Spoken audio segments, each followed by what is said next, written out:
Hello दोस्तों, कैसे हैं आप लोग। उम्मीद करते हैं आप सभी लोग बढ़िया होंगे। तो ये जो है ये एक वीडियो मैंने बनाया था पार्ट 1, उसका नेक्स्ट पार्ट है। तो देखो इसमें हम क्या बात करेंगे, इसमें एयरफोर्स का जीडी कैसे होता है उसके बारे में कंप्लीट बात करने वाले हैं। और जो लोग नए हैं चैनल को सब्सक्राइब कर लें और वीडियो को भी से लाइक कर दें। और तो चलिए वीडियो को स्टार्ट करते हैं।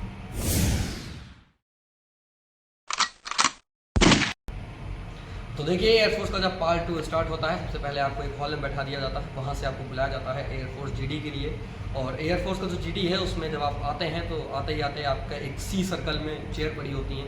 वैसे तो अमूमन ये 7 लोगों का भी बन जाता है, लेकिन कभी कभी 14 से लेकर 20 लोग या फिर 14-15 लोगों का बन जाता है। जब मैं देने गया था तो ये 15 लोगों का था। ठीक है, डिस्कशन इसमें क्या किया जाता है, सबसे पहले आपको 2 सीट दी जाती हैं और एक रफ सीट होती है और एक फेयर सीट होती है। इसमें क्या होता है कि जितनी 20 मिनट का एक ऑडियो चालू किया जाता है, उसके जो इंपॉर्टेंट पॉइंट्स होते हैं उनको आपको रफ सीट में लिखने के लिए बोला जाता है।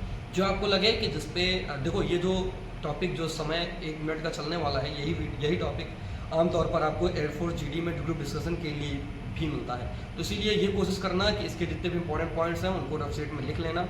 और जब आप रफ सीट में लिख लेते हैं तो उसके बाद फिर जो इंपॉर्टेंट पॉइंट्स आपने रफ सीट में लिख लिया है, तो उसके बाद फिर 10 मिनट आपको दिए जाते हैं उसको फेयर करने के लिए। मतलब जो इंपॉर्टेंट पॉइंट्स लिखे हैं या फिर जो आपने अगर उस टॉपिक के बारे में आपको तैयार है तो उस सभी चीज़ को रिलेट करते हुए आपको एक स्टोरी लिखनी होती है। उसका देखो इसमें लिखने का तरीका क्या है, सर इंट्रोडक्शन लिख दिया, लास्ट में कंक्लूजन लिख दिया।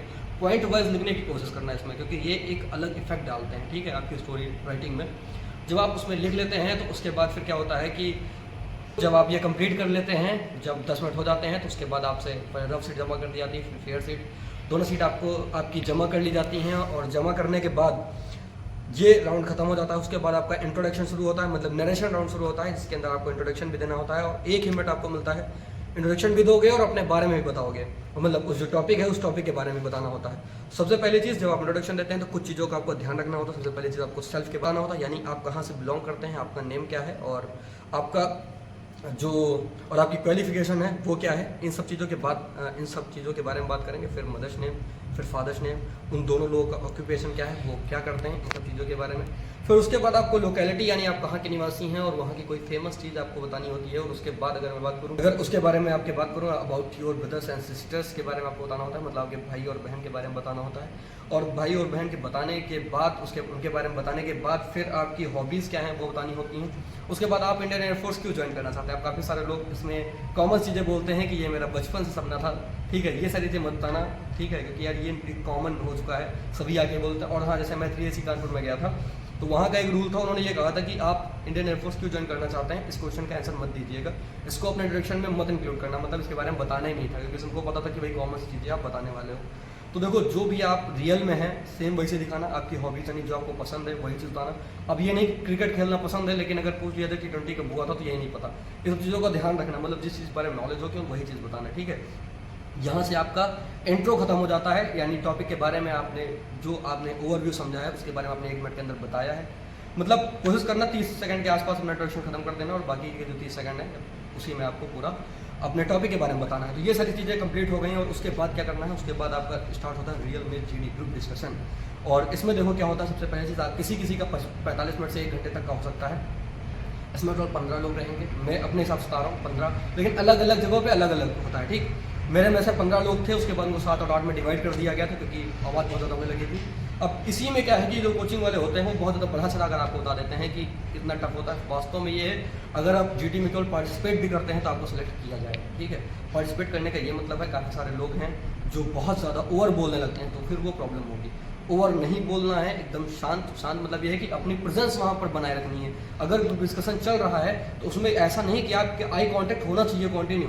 अगर कुछ बात है तो आप उसमें बोलें, चीज़ों को रिपीट मत करना। चीज़ों को कुछ अगर आपके पास नया पॉइंट है तभी बोलना। ठीक है, चीज़ों को अगर आप रिपीट करोगे तो जो आपका जीडी ले रहा है ना वो इरिटेट होने लगेगा आपसे, और कहीं ना कहीं अगर वो इरिटेट होगा तो आपको बिल्कुल भी सिलेक्ट नहीं करेगा।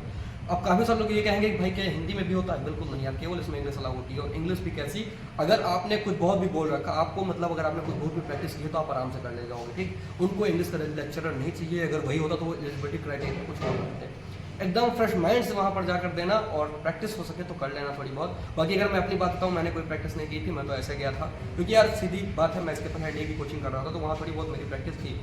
लेकिन मैं वहाँ पर गया और एकदम नॉर्मल वे में, आपको कुछ ऐसा नहीं, वहाँ पर कुछ एक तरीके से जो आप नेचुरल हैं आपको वो दिखाना है। ठीक ठीक है।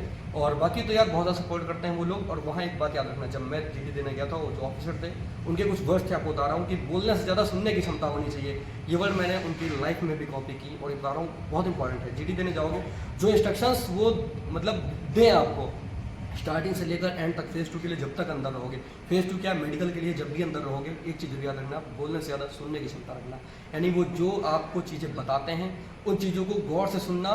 मैं कह रहा हूँ उनकी केवल चीज़ों को फॉलो करते रहोगे ना, आराम से हो जाएगा फेज़ 2। मतलब जिस तरीके से कहें कि किस पोजीशन में आपको पीएफटी करना है, उसको भी ध्यान देना। मतलब हर वो अलग अलग चीज़ें बताते हैं, तो इन सब चीज़ कुछ चीज़ें ध्यान रखना। अगर उन्होंने एक बार कह दिया कि एक बार साथ मतलब देखो, काफ़ी सारे लोग वो टेंशन में रहते हैं जो इसमें पार्टिसिपेट नहीं किए हैं। उनको ऐसा लगता है कि यार मैंने बोला नहीं तो क्या मुझे मौका मिलेगा। देखो, फिश मार्केट जब बने ना, उस टाइम पे बिल्कुल मत बोलना। मतलब ये है कि अब सभी लोग बोल रहे हैं, उस टाइम पे बोलोगे ताकि बात की जो है वो वैल्यू नहीं होगी। कोशिश करना, जब जैसे ही 1 मिनट आपको लगे कोई शांत है, तुरंत बोलना स्टार्ट कर देना। जैसे ग्रुप डिस्कशन स्टार्ट होने वाला तो hello gentleman, can I start the group discussion, ऐसे बोल के आप अगर सबके सामने तो जीडी ले रहा, अगर उसके सामने अगर आप ऐसे बोलेंगे, सीधी बात सारे बच्चे कहेंगे यस यू कैन, मतलब आप स्टार्ट कर दो। बस यही सारी चीज़ें हैं जो आपको अलग अदर लोगों से अलग बनाएंगी।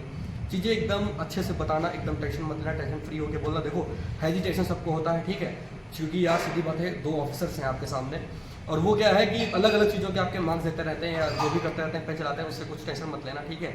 बस यही है कि अगर उसमें पार्टिसिपेट किया है आपने तो कंफर्म में जीडी निकलेगा ज़रूर। ओवर मत बोलना, फिर से बोल रहा हूँ कि ओवर बोलने में काफ़ी सारे बच्चे बाहर होते हैं। मेरे भी जब मैं देने गया तो काफ़ी सारे बच्चे जो ओवर बोल रहे हैं तो उनका तो किसी का भी नहीं हुआ, ठीक है। ये सही एकदम ध्यान रखना।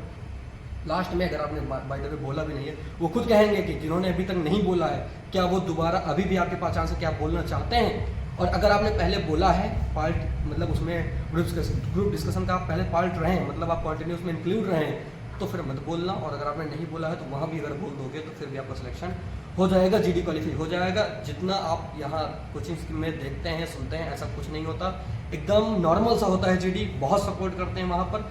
आपसे लास्ट में जाते जाते भी वो यही बोलेंगे कि जिसने अभी तक नहीं बोला वो अभी भी बोल सकता है, आपके पास मौका है। लेकिन अगर आप फिर भी नहीं बोलते हैं तभी वो जाकर आपको आउट करते हैं, वरना आपको फुल सपोर्ट करते हैं। उम्मीद है एयरफोर्स का जो ग्रुप डिस्कशन था, इस पर जो कंप्लीट मैंने चीज़ें बताई हैं वो आपको अच्छी लगी होंगी। बाकी अगर और कुछ जानना है तो कमेंट कर देना। और बाकी डिटेल्स तो सारी मैंने इसे एयरफोर्स ग्रुप डिस्कशन की बता दी हैं। बाकी आगे भी पार्ट 2 था ये, अभी आगे भी वीडियोस आते रहेंगे। चैनल को सब्सक्राइब कर लीजिएगा अगर आप नए हैं। बाकी वीडियो को लाइक कीजिएगा और ज़्यादा से ज़्यादा शेयर कीजिएगा, क्योंकि उनके साथ भी आप कोचिंग्स के बारे में देखते हैं, वो इतनी ज़्यादा फीस लेते हैं। इन सब चीज़ों में कोई मतलब नहीं है यार, एकदम नॉर्मल सा होता है, बस प्रैक्टिस करके जाना, आराम से वहाँ पर हो जाएगा।